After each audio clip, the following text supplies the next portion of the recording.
Mohon di silent atau dimatikan sementara. Ibadah pagi hari ini dilayani oleh Bapak Pendeta Benyamin Selkioma, Gembala Sidang GKO Solafide. Gembala Sidang kita, Ibu Pendeta Iren, melayani di GKO Jemaat Tangerang. Mari Bapak Ibu kita meneduhkan hati kita, menenangkan pikiran kita dan mengarahkan hati kita bagi Allah yang perkasa tatkala kita memasuki hadirat-Nya yang kudus. Kita bersaat teduh.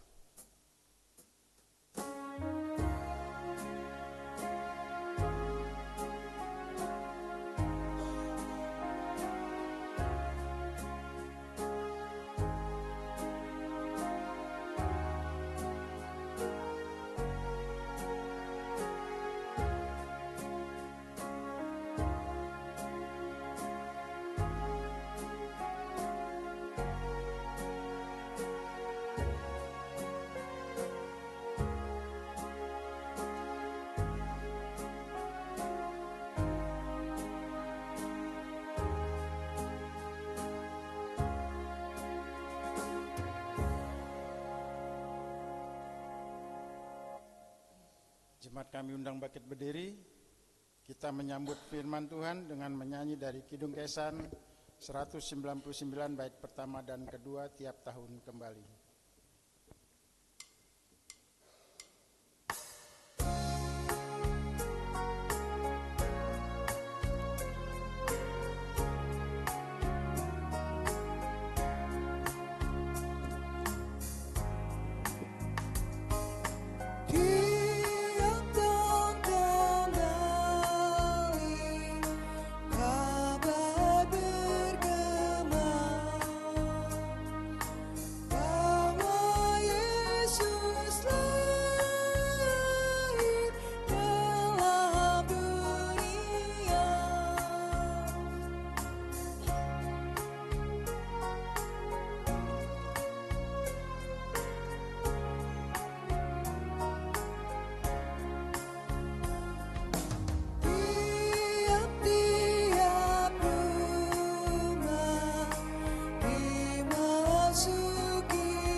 Sampai akhir ibadah kita ini, jadi kiranya dalam nama Bapa, Anak dan Roh Kudus, kasih karunia dan damai sejahtera dari Allah Bapa kita dan dari Tuhan Yesus Kristus menyertai kamu.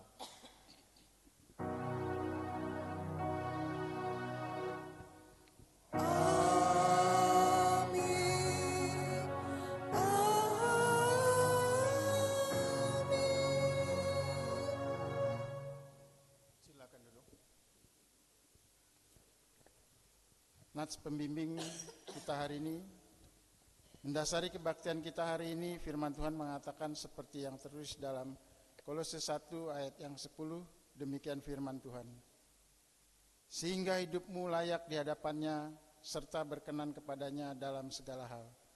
Dan kamu memberi buah dalam segala pekerjaan yang baik, dan bertumbuh dalam pengetahuan yang benar tentang Allah.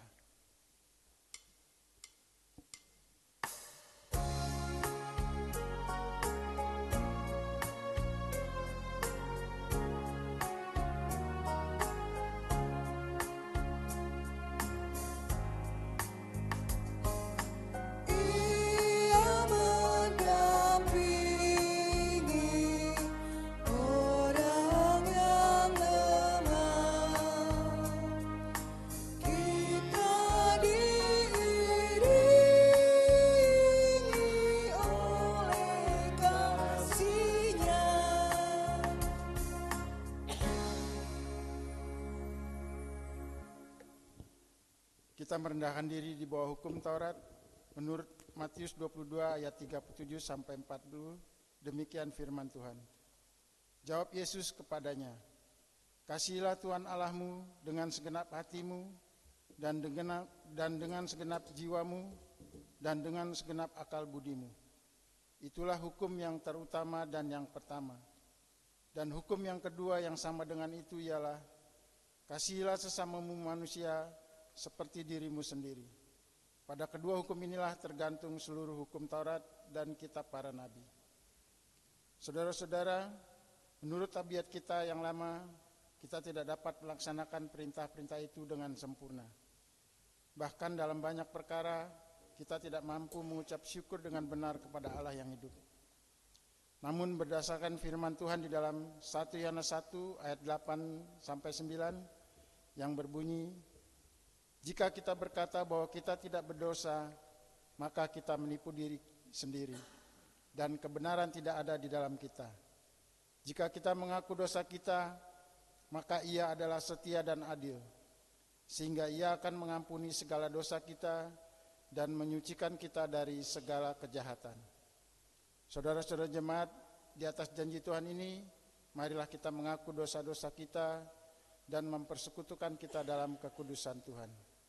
Jemaat mengaku dosa secara pribadi.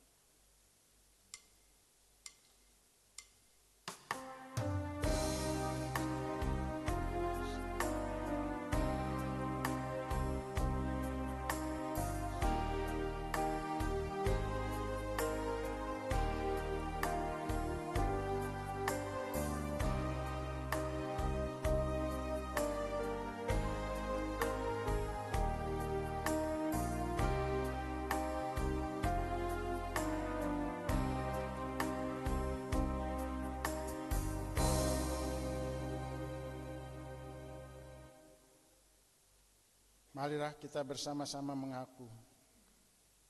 Ya Bapa kami yang pemurah dan pengampun, kami menyadari kesalahan kami.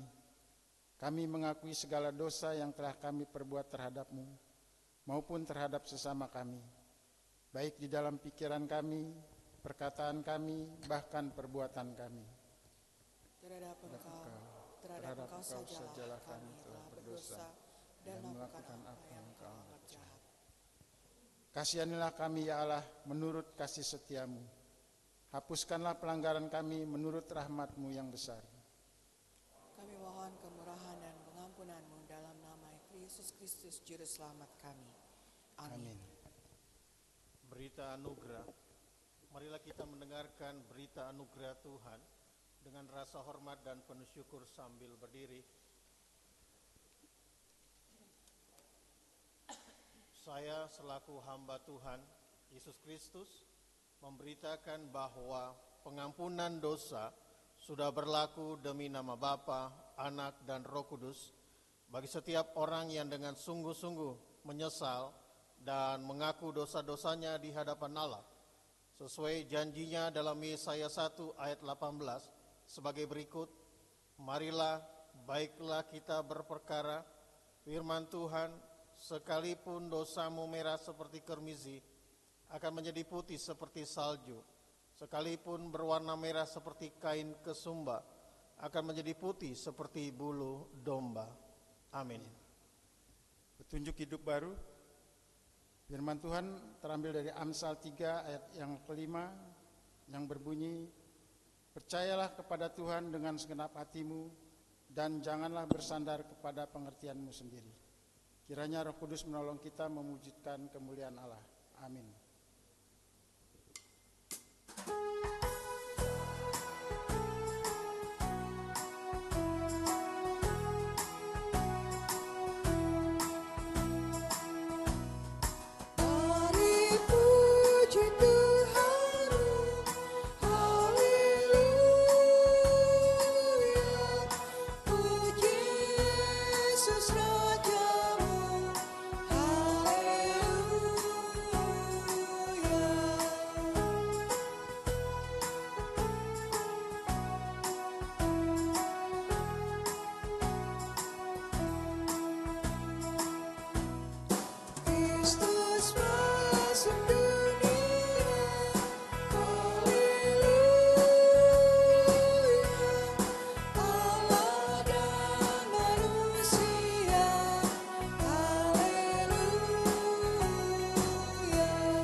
Sebagai jemaat Tuhan Yesus Kristus dalam suatu persekutuan dengan segala jemaat dari segala abad dan tempat, marilah kita mengucapkan bersama-sama pengakuan iman yang am dan rasuli dengan berkata, Aku percaya kepada Allah, Bapa yang Maha Kuasa, Khalik langit dan bumi, dan kepada Yesus Kristus, anaknya yang tunggal Tuhan kita, yang dikandung daripada Roh Kudus, lahir dari anak darah Maria, yang menderita di bawah pemerintahan Pontius Pilatus, disalibkan, mati dan dikuburkan, turun dalam kerajaan maut.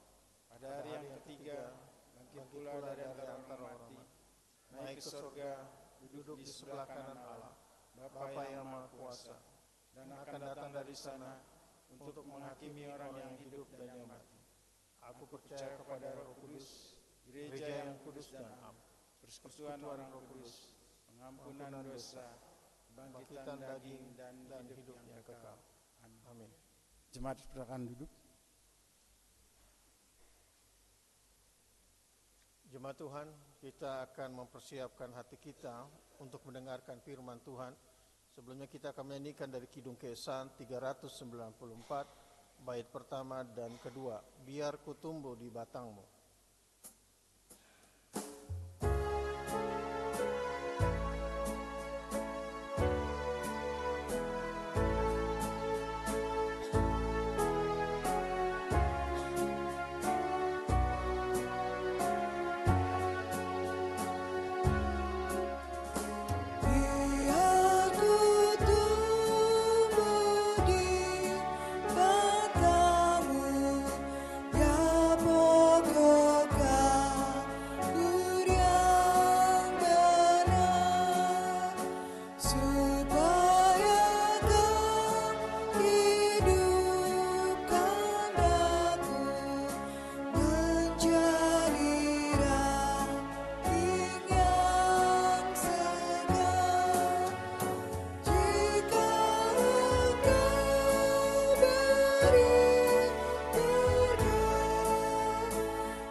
Tuhan, mari kita berdoa. Kita mohon kekuatan Tuhan Yesus Kristus. Kita berdoa. Ya Tuhan, bimbinglah kami dengan Roh Kudus, agar kami mengerti apa yang Tuhan kehendaki. Berikanlah kami hati dan pikiran yang taat untuk mendengarkan Tuhan. Serta urapi kami dengan kuasa-Mu, sehingga kami menjadi pelaku-pelaku firman yang setia. Dalam nama Tuhan Yesus Kristus, firman yang hidup. Tuhan menyertai kamu. Diberkatinya Engkau. Amin. Amin. Jemaat Tuhan, pembacaan firman Tuhan pada pagi hari ini terambil dari Lukas pasal 2 ayat 41 sampai 52. Saya undang jemaat Tuhan, kita bangkit berdiri, kita menghormati firman Tuhan. Kita akan baca bergantian. Saya akan baca ayat 41, sidang jemaat Tuhan baca ayat 42, seterusnya sampai ayat 52 kita baca bersama-sama. Lukas pasal 2 ayat 41 sampai 52. Perikopnya Yesus pada umur 12 tahun dalam bait Allah. Ayat 41, tiap-tiap tahun orang tua Yesus pergi ke Yerusalem pada hari raya Paskah. Ketika Yesus telah berumur 12 tahun, pergilah mereka ke Yerusalem seperti yang lazim pada hari raya itu. Sehabis hari-hari perayaan itu, ketika mereka berjalan pulang, tinggallah Yesus di Yerusalem tanpa diketahui orang tuanya. Karena mereka menyangka bahwa ia ada di antara orang-orang yang seperjalanan mereka. Berjalanlah mereka sehari perjalanan jauhnya, lalu mencari dia di antara kaum keluarga dan kenalan mereka. Karena mereka tidak menemukan dia, kembalilah mereka ke Yerusalem sambil terus mencari dia. Sudah 3 hari mereka menemukan dia dalam bait Allah. Dia sedang duduk di tengah-tengah alim ulama, sambil mendengarkan mereka dan mengajukan pertanyaan-pertanyaan kepada mereka. Dan semua orang yang mendengarkan dia sangat heran akan kecerdasan dan segala jawaban yang diberikannya. Dan ketika orang tuanya melihat dia, tercenganglah mereka. Lalu kata ibunya kepadanya, "Nak, mengapakah engkau berbuat demikian terhadap kami? Bapamu dan aku dengan cemas mencari engkau." Jawabnya kepada mereka, "Mengapa kamu mencari aku? Tidakkah kamu tahu bahwa aku harus berada di dalam rumah Bapakku?" Tetapi mereka tidak mengerti apa yang dikatakannya kepada mereka. Lalu ia pulang bersama-sama mereka ke Nazaret, dan ia tetap hidup dalam asuhan mereka, dan ibunya menyimpan semua perkara itu dalam hatinya sama-sama. Dan Yesus semakin bertambah besar dan bertumbuh hikmatnya dan besarnya, dan makin dikasihi oleh Allah dan manusia. Amin. Demikianlah firman Tuhan. Terpujilah Yesus Kristus, yang berbahagialah mereka mendengarkan firman Allah dan yang memeliharanya. Haleluya.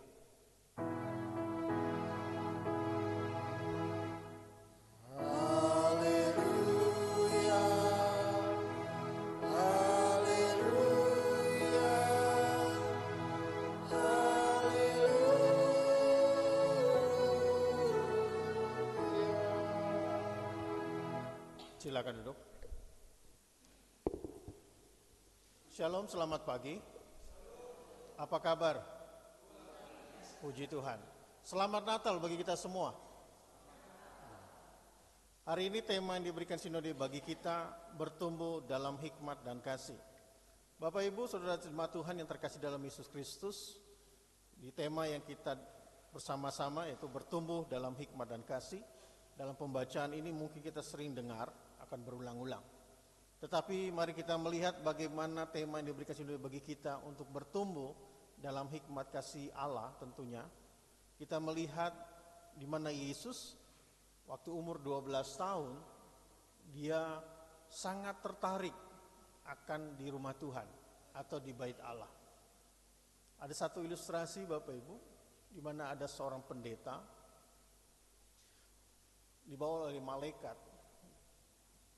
Lalu dia berjalan-jalan di Firdaus atau di tempat yang dimana Tuhan bawa untuk melihat semua yang ada di dalamnya.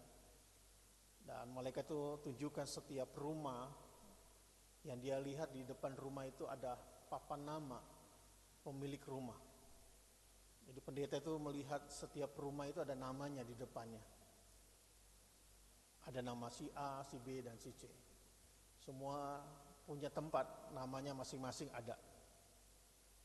Berhentilah satu di tempat di mana malaikat itu mengatakan kepada pendeta ini, "Mari kita mampir di satu rumah yang sangat kecil." Lalu masuk, lalu malaikat itu bilang, "Pak pendeta, ini tempat tinggalmu." Pak pendeta ini bingung, dia lihat kok kecil sekali tempat tinggalnya. Rumah buat dia sangat kecil. Lalu dia lihat di situ ada papan namanya dia. Lalu dengan hati cemas, takut, dia bertanyalah kepada malaikat, "Malaikat, kenapa rumah untuk saya sangat kecil? Sedangkan rumah yang ada di seberang, di depan dia itu sangat besar. Siapakah pemilik rumah yang ada di depan yang di seberang itu?" Malaikat bilang begini, "Di depan itu pemiliknya adalah Maria. Malaikat itu bilang, tahu Pak Pendeta, Maria dulu adalah sekolah minggu Bapak, remaja di tempat Bapak, tapi Bapak tidak pernah perhatikan dia. Karena dari keluarga yang miskin, yang sederhana, dan Bapak hanya perhatikan jemaat-jemaat yang orang punya. Dan sudah selayaknya Maria menerima tempat yang baik. Walaupun Pak Pendeta sudah menjalankan pelayanan 40 tahun lamanya, dengan 1100 macam kegiatan dalam gereja, tapi bagi Tuhan tidak diperhitungkan. Malaikat itu memberitahukan kepada pendeta ini, dan pendeta ini merasa menyesal. Dan ilustrasi ini bisa kita ambil sangat sederhana, bahwa Yesus sendiri ketika murid-muridnya mencoba menghalangi anak-anak, Yesus sangat marah. Yesus katakan, biarlah anak-anak itu datang kepadaku, karena mereka lah yang memiliki kerajaan Allah. Jadi sini jemaat Tuhan, Bapak Ibu yang terkasih dalam Yesus Kristus, kita lihat Yesus yang masih umur 12 tahun, dia tertarik untuk ke rumah Allah atau bait Allah. Tidak mudah Bapak Ibu, anak umur 12 tahun untuk tertarik ke rumah Allah. Pertanyaannya bagi kita, sudahkah kita membawa anak-anak kita ke bait Allah atau ke rumah Tuhan? Poin apa yang bisa kita ambil bertumbuh dalam hikmat dan kasih? Poin yang pertama yang kita lihat adalah bagaimana hidup dalam ketaatan. Yesus masih umur 12 tahun, dia tetap taat. Dia adalah Allah yang turun ke bumi, tapi dia juga adalah seorang anak yang juga menghormati orang tuanya, Yusuf dan Maria. Tapi Yesus bukan berarti Yesus membangkang kepada orang tuanya, tidak. Tapi Yesus sedang menjalankan tugasnya. Bagaimana dia ada di muka bumi ini, bagaimana menjalankan misi yang Tuhan berikan atau Bapa berikan kepada dirinya. Dia memberikan contoh di dalam ketaatan, mana Yesus taat kepada Bapanya, sehingga dia mengikuti orang tuanya juga merayakan Paskah, karena tiap tahun pergi ke bait Allah. Dan Yesus juga punya hak untuk datang ke bait Allah. Bapak Ibu Saudara dan saya, tentu kalau pertanyaan kita semua orang tua pasti ingin memberi yang terbaik buat anak-anak kita. Tidak ada orang tua yang tidak ingin beri yang terbaik buat anaknya, pasti ingin terbaik. Ya. Memberi yang sekolah yang bagus, melatih dia dengan les, entah les piano, les bahasa Inggris, les matematika, semua. Orang tua bekerja memberikan yang terbaik buat anak-anaknya. Selalu memberikan uang saku gitu kan, uang jajan di sekolahnya. Tapi yang paling penting, Yesus memberi contoh, yaitu taat kepada Bapanya di surga, taat juga kepada orang tuanya. Tidak mudah Bapak Ibu. Kita lihat sekarang banyak sekali anak-anak, ya, bahkan anak bayi pun sudah mengerti tentang teknologi. Coba lihat Bapak Ibu, kalau anak bayi nangis sedikit kita kasih HP, dia seneng lihat gambar-gambar. Tapi waktu HP-nya diambil, dia nangis lagi. Nah itu contoh. Tidak salah teknologi, tapi bagaimana kita membimbing anak-anak kita ini untuk bagaimana mencintai Kristus, mencintai Bapa, mencintai bait Allah. Itu yang tidak mudah. Ini tantangan kita bersama. Waktu anak-anak saya masih kecil, ya, tiap pagi saya selalu berdoa dengan mereka, tiap pagi ke gereja bersama-sama gitu kan. Tapi setelah mereka sudah mulai dewasa, sudah besar, udah punya kegiatan masing-masing. Anak saya nomor 1 sudah bekerja di luar daerah, di Makassar. Yang nomor 2 punya kegiatan usaha sendiri. Tinggal nomor 3 masih bisa dibimbing. Nah itu contoh. Tapi kita harus tetap memberikan ketegasan, mengingatkan kepada anak kita. Bahkan juga Saya mau katakan contoh tadi. Seorang pendeta dia hanya perhatikan jemaat-jemaat yang dewasa, yang besar. Apalagi maaf, jemaat yang berada. Pasti rajin datang. Tapi bagaimana dengan jemaat yang dalam tanda petik yang tidak memiliki apa-apa? Apakah perhatian? Itu pertanyaan sebagai saya pendeta gitu kan. Tapi kita pun bersama belajar daripada di mana Yesus yang umur 12 tahun dia suka akan bait Allah. Dia duduk di situ mendengar alim ulama, mendengar ceramahnya, dia bertanya-tanya gitu, dan orang melihatnya sangat kagum. Ya, Bapak Ibu. 12 tahun bisa bercakap-cakap tentang firman Allah, dan itu menjadikan orang sangat mengasihi dan Bapa mengasihi gitu kan. Nah, ini yang harus kita melihat. Meskipun Yesus tahu ya dia masih anak-anak, tapi dia juga memilih taat kepada orang tuanya. Dia adalah Allah gitu kan. Tapi dia bagaimana posisi dia taat kepada Bapa, tapi juga taat kepada orang tuanya. Dan ini pelajaran buat kita bersama, Bapak Ibu. Bagaimana kita hidup dalam ketaatan Tuhan di dalam setiap aspek kehidupan kita. Kita harus menjadi teladan dan menjadi contoh. Tentu nggak usah yang besar, keluarga kita dulu gitu kan. Sudahkah kita menjadi orang-orang yang taat di dalam kebenaran Allah? Tidak usah menjadi yang hebat-hebat di luar dulu, tapi bagaimana selalu mencari Tuhan. Kesukaannya akanlah firman. Maka apa yang kita buat dan lakukan, percaya Tuhan gak akan pernah membiarkan dan meninggalkan kita. Bapak Ibu, saudara dan saya mau memberikan satu kesaksian. Saya belum pernah selama ini, maaf kalau ada orang di luar orang Kristen membantu kita itu sangat nggak mungkin menurut kita.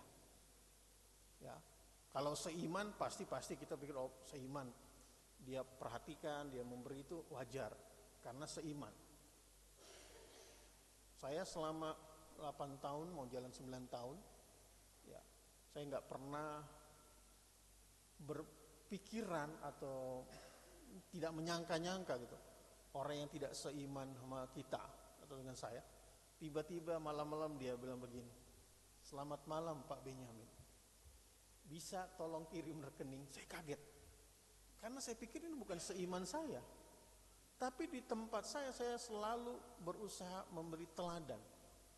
Tiap pagi saya lebih dulu sebelum teman-teman masuk kerja, ya saya udah ada.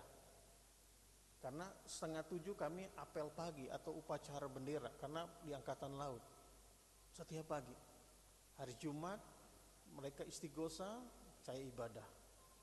Jam 6 harus sudah ada. Tiba-tiba pimpinan saya bilang begini, "Bisa tolong kirim rekening?" Di pikiran saya pasti dia minta tolong untuk memberi sesuatu. Ya, karena dia tahu saya pernah mengalami sakit kanker dan saya ceritakan pengalaman saya. Lalu dia tanya rahasianya apa, saya bilang nggak ada rahasia, saya bilang. Saya cuma bilang percaya Yesus saja. Lalu dia bilang begini, "Saya mengirim berkat tidak banyak supaya Bapak bisa merayakan Natal." Di situ saya melihat. Saya bilang, "Tuhan terima kasih," saya bilang. Orang yang nggak seiman, Tuhan bisa gerakan hatinya. Kenapa? Karena saya harus jadi teladan dulu. Jadi contoh. Di sekolah yang saya pimpin, anaknya sudah dari 1000 siswa, anak Kristen itu ada 150 anak. Saya sendiri. Di situ tidak ada guru-guru Kristen, cuma saya sendiri. Di situ saya melihat Tuhan, ternyata keteladanan itu bukan hanya di mana kita merasa nyaman atau di tempat kita sendiri, kelompok kita, tapi dimanapun kita berada menjadi contoh, menjadi teladan. Wah, saya bilang, Pak, terima kasih. Tuhan Yesus berkati Bapak, saya bilang, dalam pekerjaan, kesehatan. Bapak Ibu, sebelum dia itu, sehari sebelum Natal, saya datang doain dia karena dia sakit. Ya. Dan dia senang. Gitu. Itu bukan orang Kristen. Jadi saya mau katakan begini, kalau kita hidup dalam ketaatan Tuhan, dan Tuhan juga akan perhitungkan kita. Dia akan tidak membiarkan kita dalam segala aspek kehidupan kita. Kenapa? Bicara bertumbuh dalam hikmat dan kasih, kita harus frekuensinya harus bersama dengan Bapa. Frekuensinya harus sama dengan Tuhan. Karena Allah adalah kasih, gitu kan. Sehingga kita pun juga harus mengasihi setiap orang. Bukan hanya seiman, yang tidak seiman pun kita harus juga mengasihi. Ini yang Yesus berikan contoh dan teladan. Karena dia mengasihi orang tuanya, dia juga mengasihi Bapa di surga. Dia menjadikan contoh dalam hidupnya. Dia mau selalu bergaul dengan Tuhan. Yang kedua, bagaimana bertumbuh dalam hikmat kasih. Ayat 40, di situ anak itu bertambah besar dan menjadi kuat. Di atas ya bawah, penuh hikmat, kasih karunia Allah padanya. Lihat, karena hikmat Tuhan turun dalam hidup Yesus, karena dia ada Allah. Apakah kita tidak bisa? Saya mengatakan kita bisa. Tuhan akan berikan hikmat bagi kita. Ya, Tuhan akan berikan kita kekuatan, memberi kita damai sejahtera, memberikan kita mengerti kehendak Allah.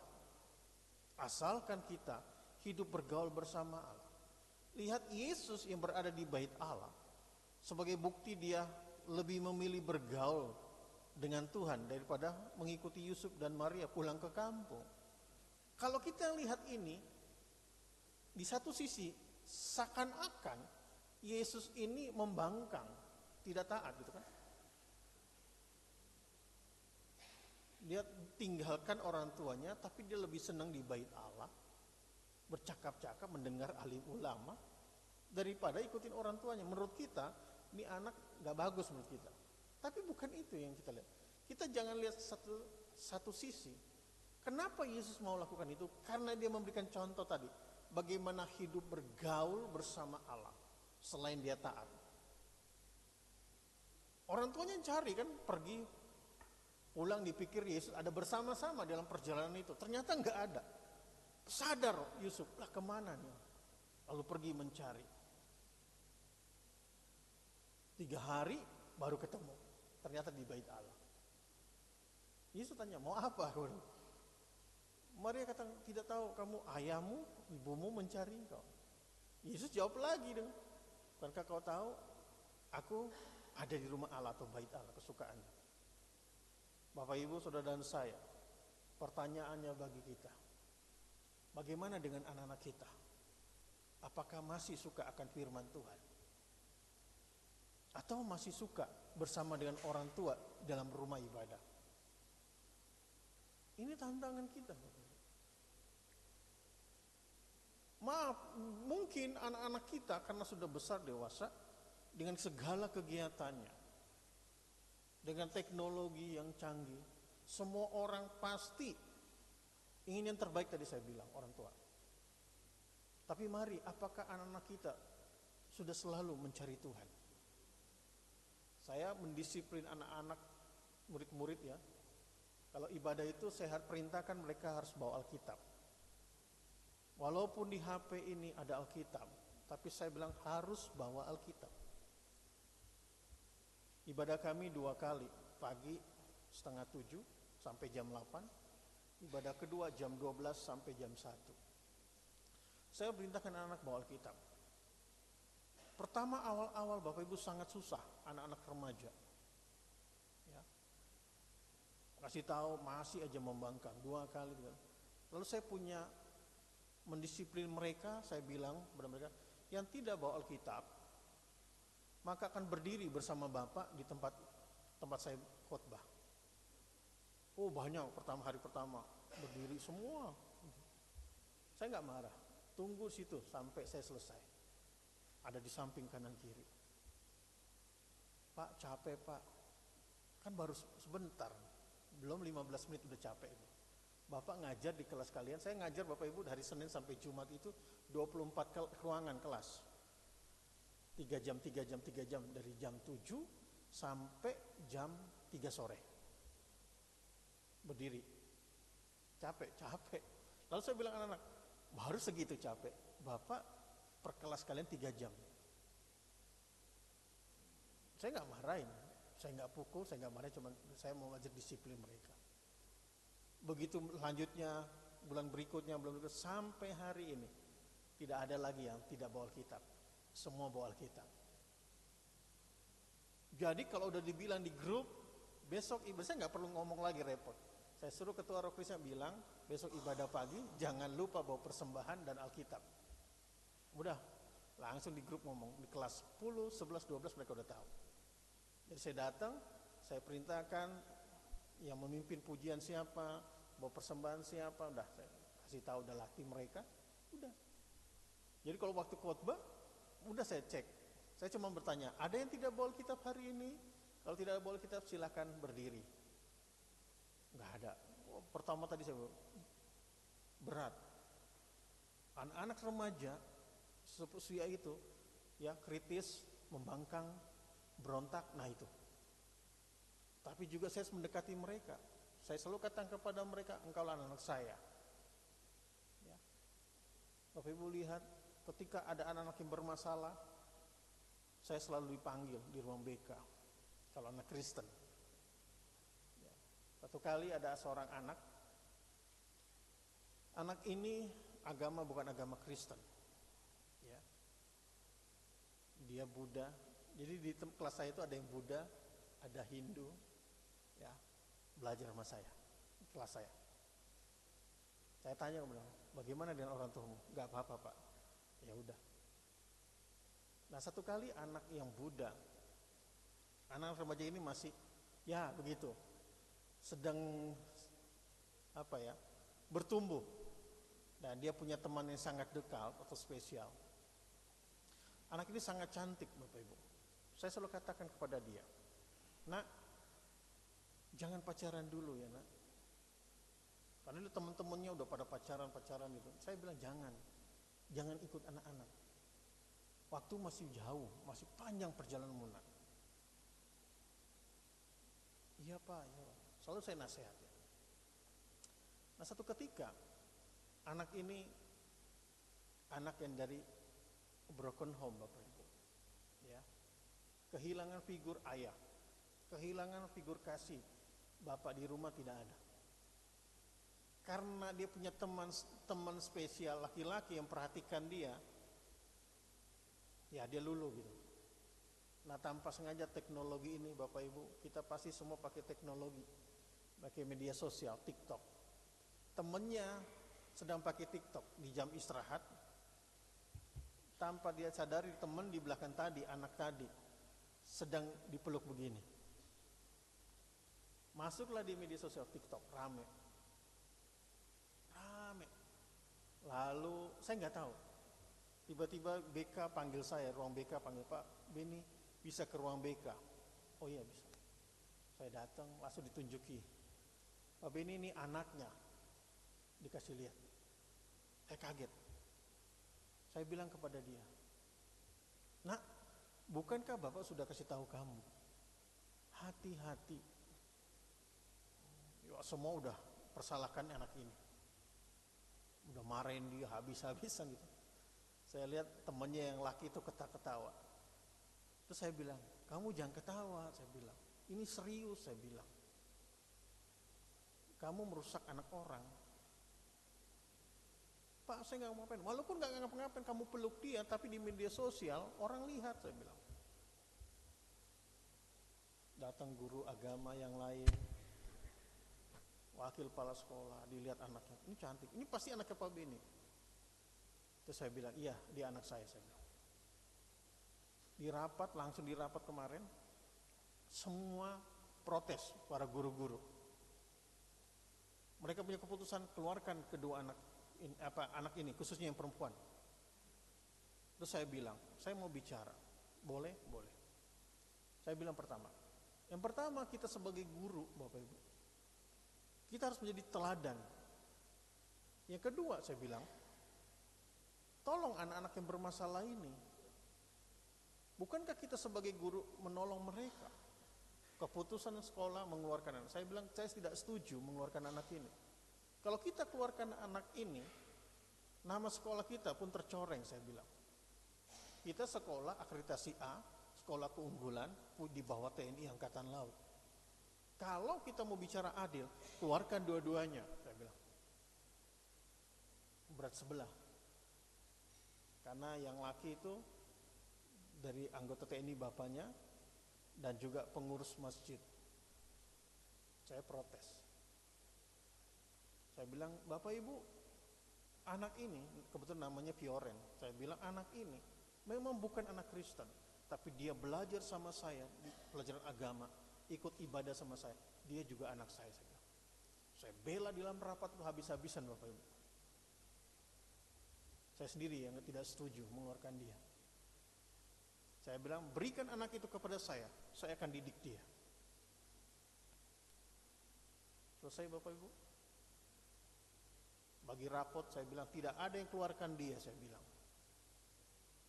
Nggak dikeluarkan. Lalu begitu berdua sama anak ini di ruangan saya panggil, kamu ketemu saya. Di ruangan itu saya marahin dia habis-habisan. Saya bilang, tahu Fioren, kamu mempermalukan Bapak di rapat. Tapi Bapak bela habis-habisan kamu. Kenapa? Kamu anak saya bilang. Artinya Bapak Ibu, kita harus menjadi contoh teladan. Bukan soal bicara tentang kekristenan, tapi bagaimana Kristus tinggal dalam hidup kita, menjadi contoh, menjadi teladan, bukan hanya di keluarga kita, dimanapun. Ketika hikmat Tuhan turun dalam hidup kita, kita harus bergaul akrab dengan Tuhan, maka Tuhan akan memberikan hikmat bagi kita, memberi pemahaman, pengertian dalam hidup kita. Rapat, dua orang tuanya datang, saya bentak orang tuanya yang laki. Bapak, bukan soal Bapak jadi anggota TNI, saya bilang. Tapi bagaimana Bapak bisa anak ini dirusak? Bapak tahu, saya bilang, media sosial ada baiknya tapi ada jahatnya, saya bilang. Orang tuanya ngeles bagaimana, tapi saya minta pertanggung jawab Bapak. Walaupun saya bukan bapaknya.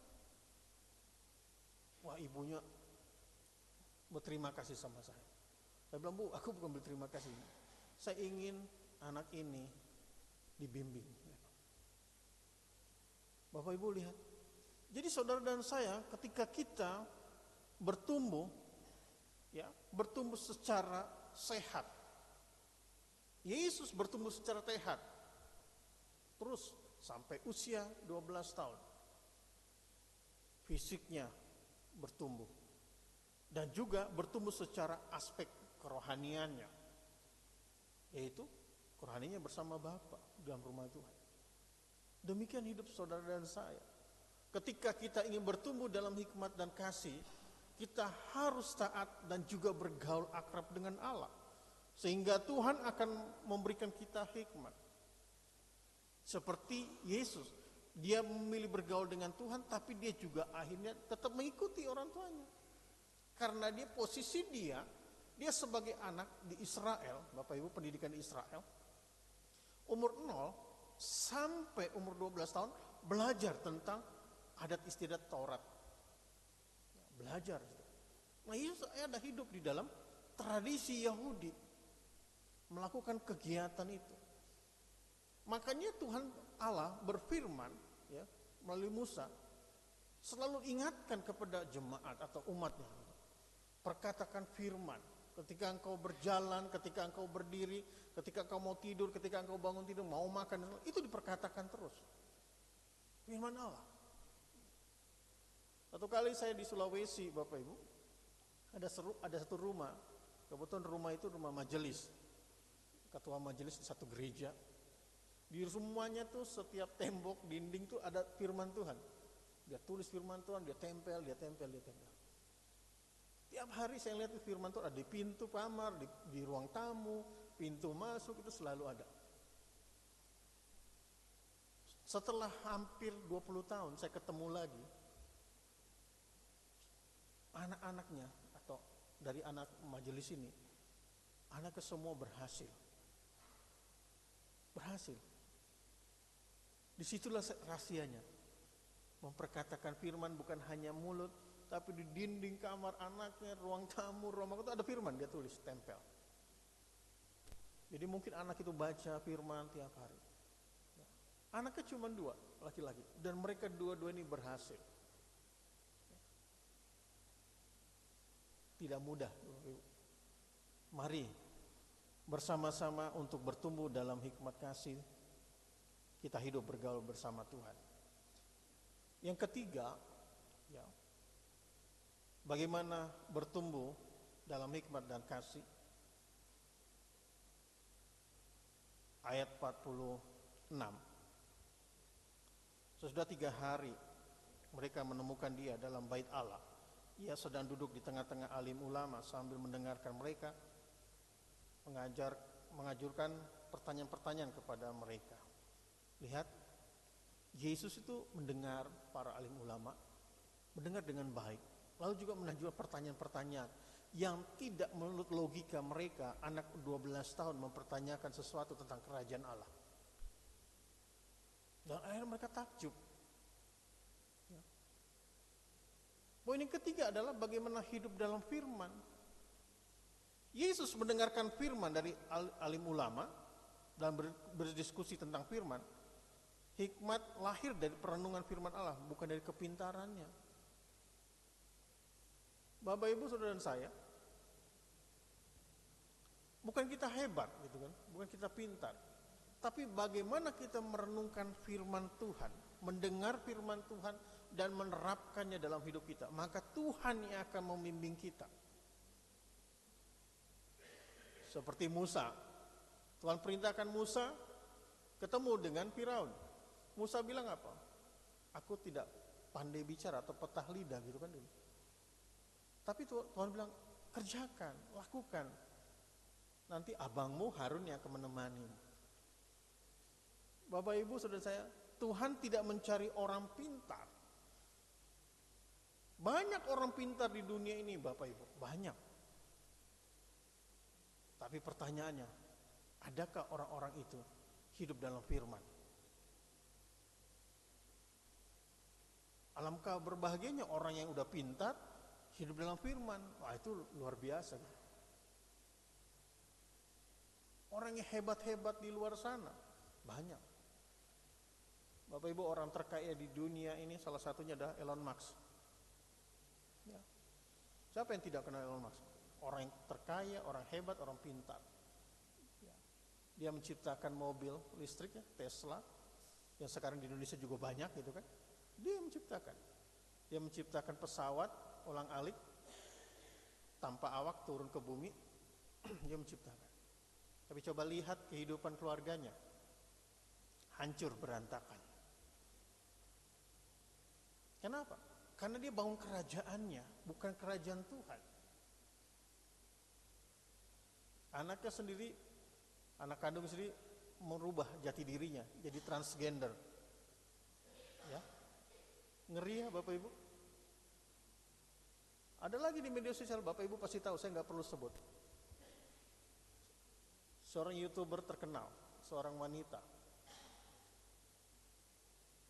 namanya LS. Bapak Ibu pasti tahu, saya nggak usah sebut, tahu. Dengan manajernya, apa yang terjadi? Clash. Dia buka di forum. Itu pasangannya, LGBT. Ngeri Bapak Ibu. Kalung salibnya besar. Jadi saya mau katakan, kalung salibmu besar tapi tidak menunjukkan Kristus dalam hidupmu, saya katakan percuma.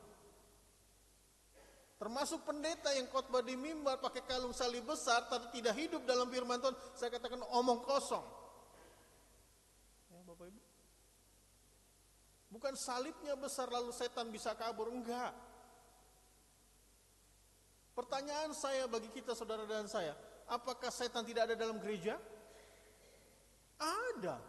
Siapa bilang di gereja tidak ada setan? Ada. Setan tidak lari ketika ada dalam gereja. Enggak. Lalu kita pakai kalung salib besar, setan langsung takut silau. Enggak, itu di film Bapak Ibu. Tapi iblis akan takut ketika kita hidup dalam kebenaran firman Tuhan. Hati kita, pikiran kita dikuasai firman, maka iblis tidak akan bisa masuk dalam hidup kita. Karena kita tidak buka celah. Ya. Itu yang Tuhan mau ajar kepada kita, bagaimana bertumbuh dalam hikmat.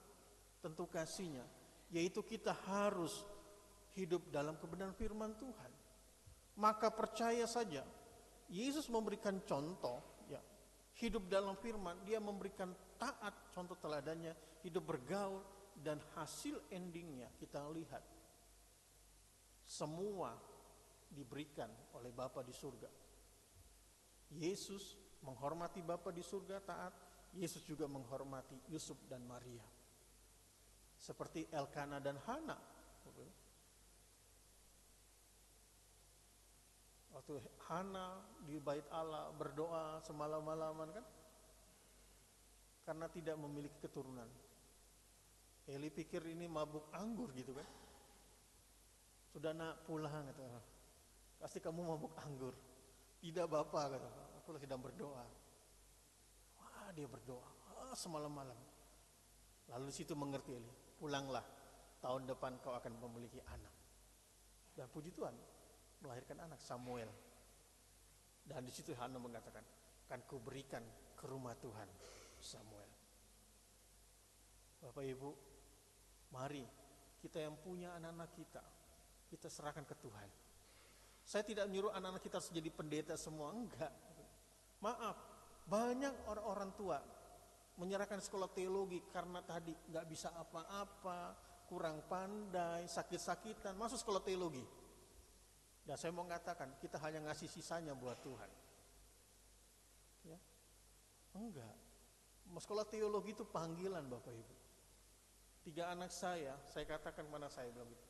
Nak, kau jadi sekolah pendeta ya? Enggak lah Pak, Bapak aja yang jadi pendeta. Ketiga anak saya enggak ada yang mau jadi pendeta. Tapi saya berdoa Tuhan, di antara 3 anak ini, Tuhan pakai. Saya enggak tahu Tuhan bagaimana, tapi serahkan mereka ke dalam tangan. Saya berdoa di tiap malam anak saya, Tuhan berikan yang terbaik buat mereka. Hikmat Tuhan mengalir dalam mereka. Jadi mereka menjadi alat-mu Tuhan. Bapak Ibu, kita pun harus demikian, menyerahkan anak-anak kita ke dalam tangan Tuhan. Bukan hanya waktu dia masih bayi, setelah dewasa pun kita harus menyertai dia dalam doa. Doa kita bukan hanya doa beri yang terbaik, maaf. Tuhan berikan dia pekerjaan baik, berikan dia kuliah yang baik, enggak hanya. Doa kita secara detail. Doakan anak-anak kita diberikan pasangan yang baik, takut akan Tuhan, berikan pekerjaan yang terbaik. Nah, itu doa juga. Karena itu yang diberikan Tuhan, contoh bagi kita. Dan saya percaya kita pun sama, akan bertumbuh dalam hikmat kasih Allah, memberikan teladan dalam hidup kita. Dan hari makin hari akan ada banyak tantangan di depan kita Bapak Ibu. Gereja Tuhan akan makin besar tantangannya. Dan saudara dan saya, kita harus siap menghadapi tantangan. Tahun 2024 sebentar lagi kita akan meninggalkan, tinggal hitung hari. Banyak pemikir-pemikir ahli-ahli yang mengatakan tahun 2025 akan ada penyakit yang lebih bahaya daripada COVID. Nah, itu menurut perkiraan mereka. Ada yang mengatakan masuk dalam masa kegelapan. Ya. Tapi saya percaya masa depan kita bukan ditentukan kata ahli-ahli tadi. Masa depan kita bukan ditentukan apa kata orang, tapi masa depan kita ada bersama Tuhan. Amin. Amin. Dan saya percaya kita semua, Bapak Ibu, Saudara dan saya jemaat Tuhan, mari kita bertumbuh dalam hikmat dan kasih Allah dalam kehidupan kita dari hari ini sampai selama-lamanya. Selamat Hari Natal dan selamat Tahun Baru. Tuhan Yesus memberkati kita semua. Amin.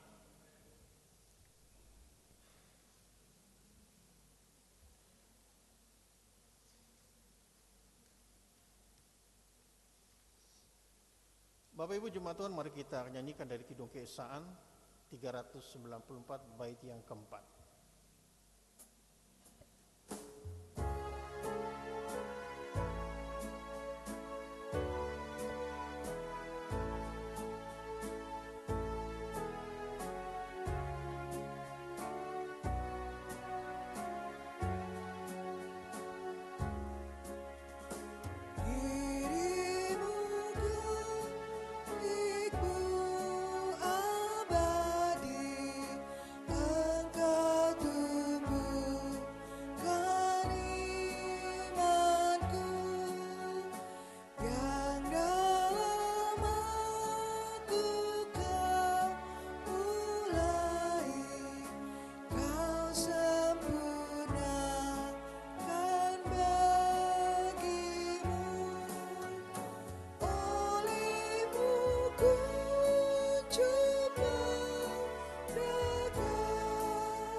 Mari sidang jemaat Tuhan, kita masuk dalam doa syafaat. Mari kita berdoa. Terpuji Engkau Bapa di dalam nama Yesus Roh Kudus. Hamba-Mu telah selesai menyampaikan kebenaran firman-Mu. Tentu keterbatasan hamba-Mu, tapi biarlah Roh Kudus sendiri memberikan pemahaman dengan baik dan benar bagi kami, dan kami boleh menjadi pelaku-pelaku firman yang setia. Biarlah firman yang kami dengar bertumbuh dalam hikmat dan kasih, menjadikan hidup kami sesuai dan kehendak-Mu.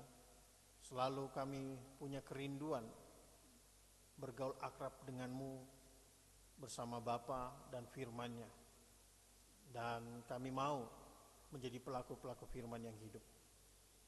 Berdoa bagi seluruh jemaat Tuhan yang ada di gereja GKO Depok 1 ini Tuhan, kiranya Tuhan berkati seluruh jemaat Tuhan di dalam kehidupan mereka pribadi lepas pribadi, keluarga demi keluarga. Tuhan berkati dan Tuhan pakai menjadi alat dalam tangan Tuhan.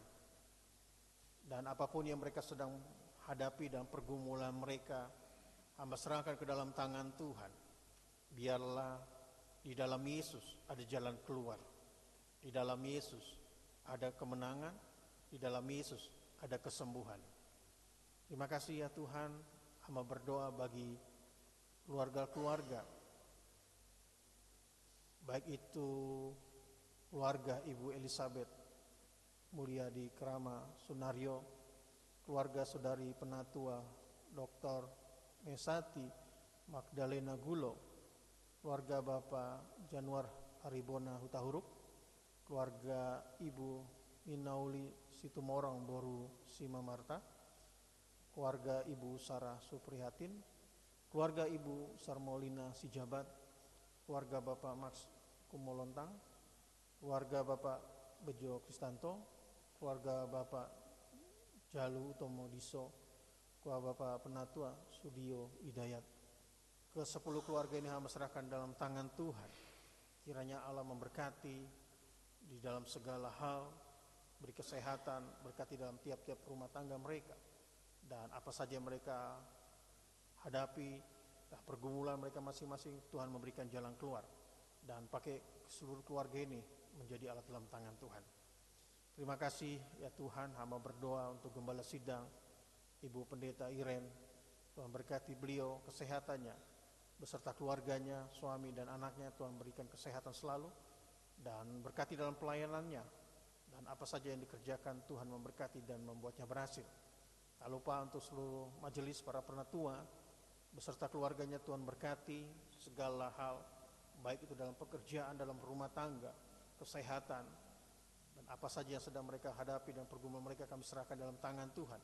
Pakai mereka menjadi alat tangan Tuhan di dalam pelayanan yang ada di Jemaat GKO Depok 1 ini Tuhan.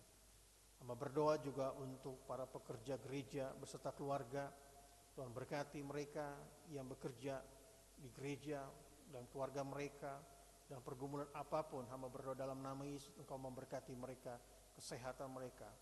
Dan juga hamba berdoa untuk komisi-komisi yang ada beserta keluarga, Tuhan berkati para pelayan-pelayan Tuhan yang ada di komisi-komisi, sehingga dalam pekerjaan rumah tangga mereka, kesehatan, di dalam nama Yesus Tuhan beri yang terbaik bagi mereka dan pakai mereka di dalam tangan Tuhan. Tak lupa juga hamba berdoa buat anak-anak Tuhan yang sedang mencari pekerjaan. Hamba berdoa dalam nama Yesus, Engkau memberikan lapangan pekerjaan yang terbaik bagi mereka. Ataupun hamba berdoa juga bagi anak Tuhan yang sedang mencari pasangan hidup. Kami berdoa dalam nama Yesus, Engkau memberikan pasangan hidup yang terbaik, yang takut akan Tuhan, dan hamba serahkan semuanya ke dalam tangan Tuhan. Tak lupa hamba berdoa bagi keluarga yang mendambakan keturunan. Hamba berdoa dalam nama Yesus, Engkau memberkati bagi keluarga-keluarga yang merindukan keturunan. Bahkan ibu-ibu yang sedang mengandung, kami berdoa dalam nama Yesus, berkati ibu-ibu yang sedang mengandung, bayi yang di dalam kandungannya, beri kesehatan, pertumbuhan yang baik, sehingga satu hari kelak dia akan bersalin, dan semuanya dalam berjalan dengan baik, dan semua dalam perlindungan Tuhan. Tak lupa hamba berdoa juga untuk bangsa dan negara, memberikan hikmat bagi pemimpin-pemimpin kami, bahkan juga anak-anak Tuhan yang mungkin duduk di dalamnya. Tuhan berikan kesehatan, hikmat bagi pemimpin-pemimpin kami dalam memimpin bangsa dan negara ini Tuhan. Sampai yang ada di kota Depok, Tuhan berkati pemimpin-pemimpin ada di Depok, berikan hikmat Tuhan dalam memimpin kota Depok dengan baik dan takut akan Tuhan. Tak lupa hamba berdoa untuk pos pelayanan Dalung di Bali supaya semakin bertumbuh, dan hamba serahkan semuanya ke dalam tangan Tuhan. Pos pelayanan ini, baik jemaat, hamba Tuhan, dan majelis yang ada, Tuhan berkati dalam nama Yesus. Tak lupa kami berdoa untuk Sinode GKO, Tuhan berkati Sinode GKO, baik itu para pendeta, para penatua yang ada di dalamnya, berikan mereka hikmat dalam memimpin GKO, berikan kesehatan bagi mereka, dan semuanya kami serahkan dalam tangan Tuhan.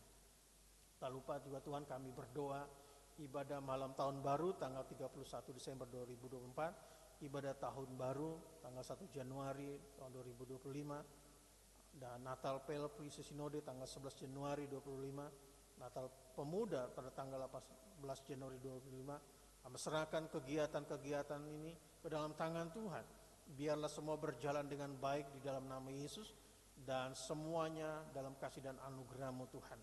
Tak lupa kami juga berdoa untuk perjamuan kudus awal tahun pada tanggal 12 Januari 2025. Kami berdoa dalam nama Yesus, dan semua boleh ambil bagian dalam perjamuan kudus awal tahun. Kami berdoa untuk pekerjaan renovasi gedung gereja bila berjalan dengan baik, dan panitia diberikan hikmat, dana semuanya Tuhan cukupkan sehingga semuanya boleh berjalan dengan baik dan menurut kasih setia Tuhan. Tak lupa hamba berdoa bagi jemaat yang sakit ataupun yang dalam pemulihan, baik itu Ibu Lemina Turnip Sihaloho, Ibu Supartina Makatipu, Ibu Sitis Sukodarsi Tukiat, Ibu Farida Sibuya, Ibu Yuliana Siwu, Ibu Ariati Marina Sega, Bapak Heri Lasina, Bapak Yuki Kurniawan Hendarto, Saudara Gustaf Anma Mama. Hamba berdoa di dalam nama Yesus, yang sakit Tuhan sembuhkan, yang lemah Tuhan kuatkan. Hamba percaya darah Yesus telah menyembuhkan dan memulihkan mereka. Sarana-sarana obat yang dipakai dan diminum, Tuhan pakai menjadikan kesembuhan di dalam nama Yesus bagi mereka. Tak lupa hamba berdoa bagi jemaat yang berulang tahun, tanggal 30 Desember sampai 4 Januari. Ibu Rahma Puspita Destiana Prayitno, Ibu Tionar Napitupulu, Faris Triansyah Tae, Ibu Eci Ing Kause, Ibu Sarah Suparhatin, Saudara Johannes R. Damamain, Ibu Suryatni, Ibu Lisa Susanti. Hamba berdoa dalam nama Yesus, ke-8 saudara hamba-Mu yang berulang tahun, beri kesehatan, hikmat Tuhan, wibawa Allah dalam hidup mereka, terlebih Tuhan pakai mereka menjadi alat dalam tangan Tuhan. Hamba berdoa juga untuk suku-suku yang terabaikan, ya, di mana belum ada orang percaya di suku ini. Tuhan kiranya lembaga Kristen mengirim utusan Injil yang siap melakukan pelayanan yang dibutuhkan orang Dondo. Ialah tersedia Alkitab berbahasa Dondo sehingga mudah dapat menjangkau suku ini. Juga pelatihan di bidang pertanian dan penggunaan teknologi agar dapat membantu masyarakat Dondo sehingga menghasilkan panen mereka Tuhan. Kami berdoa semuanya ke dalam tangan Tuhan. Terima kasih ya Tuhan, seluruhnya kami serahkan dalam tangan Tuhan, kehidupan kami, dan Kami yang terlibat pelayanan pada pagi hari ini, Tuhan berkati, baik yang memimpin liturgi, yang mainkan musik, membawa persembahan, IT, semuanya yang terlibat pelayanan pada pagi ini Tuhan berkati. Bahkan yang terlibat pelayanan jam 9 juga Tuhan berkati semuanya Tuhan. Terima kasih Tuhan, ketika kami pulang di tempat ini, kami pulang dengan penuh sukacita dan keselamatan daripada Tuhan. Kami serahkan seluruh kehidupan kami di dalam nama Yesus, seperti Tuhan Yesus telah ajarkan doa kepada kami. Bapa kami yang di sorga, dikuduskanlah namamu, datanglah kerajaanmu, jadilah kehendak-Mu di bumi seperti di sorga. Berikanlah kami pada hari ini maka kami yang secukupnya, dan ampunikan kesalahan kami, seperti kami juga mengampuni orang yang bersalah kepada kami. Dan jangan bawa kami dalam pencobaan, tapi lepaskan kami daripada yang jahat, karena Engkau-lah punya kerajaan, dan kuasa, dan kemuliaan, sampai selama-lamanya. Amin.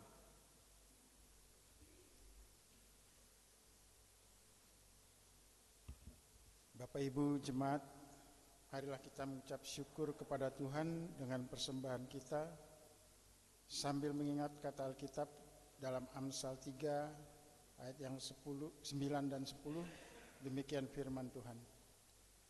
Muliakanlah Tuhan dengan hartamu dan dengan hasil pertama dari segala penghasilanmu. Maka lumbung-lumbungmu akan diisi penuh sampai melimpah-limpah, dan bejana pemerahanmu akan meluap dengan air buah anggurnya.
Bapak Ibu, kami undang bangkit berdiri.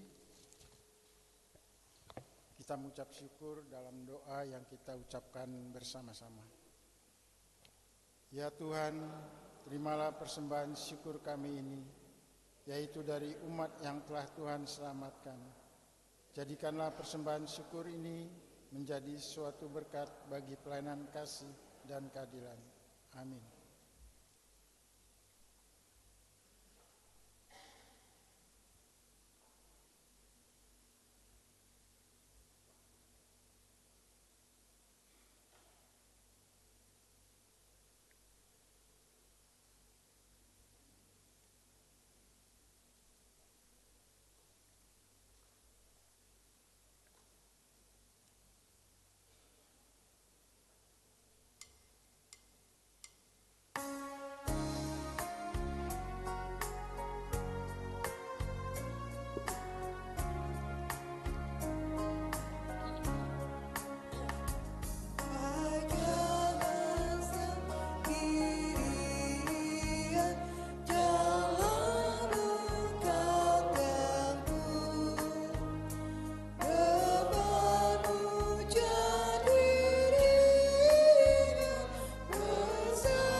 Terimulah semua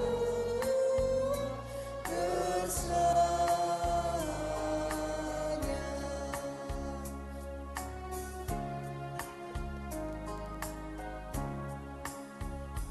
Tuhan bersedia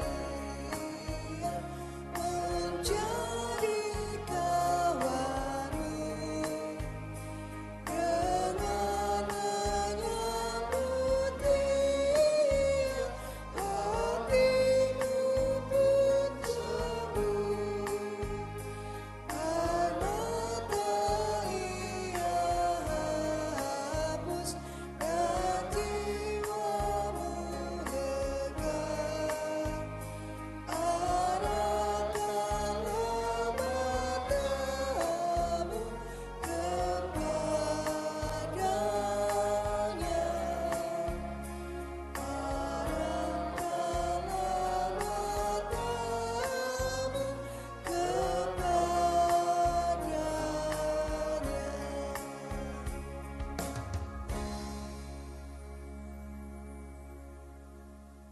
Saudara jemaat, kembalilah ke dalam kenyataan hidupmu sehari-hari.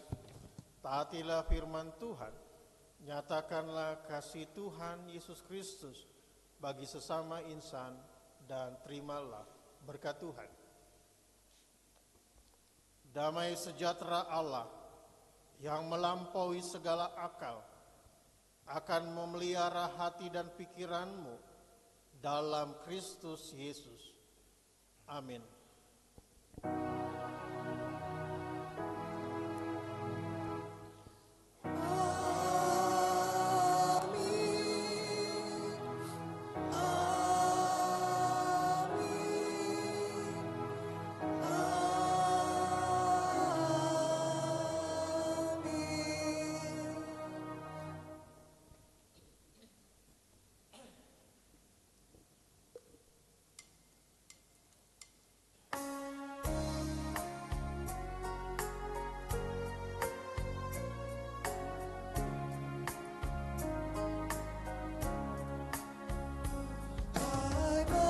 Marilah semua yang susah dan berat, ikuti Yesus jua, bebannya tak berat. Derita yang kau tanggung berakhir segera. Serahkan keluhanmu di tangannya. Serahkanlah keluhanmu di tangannya.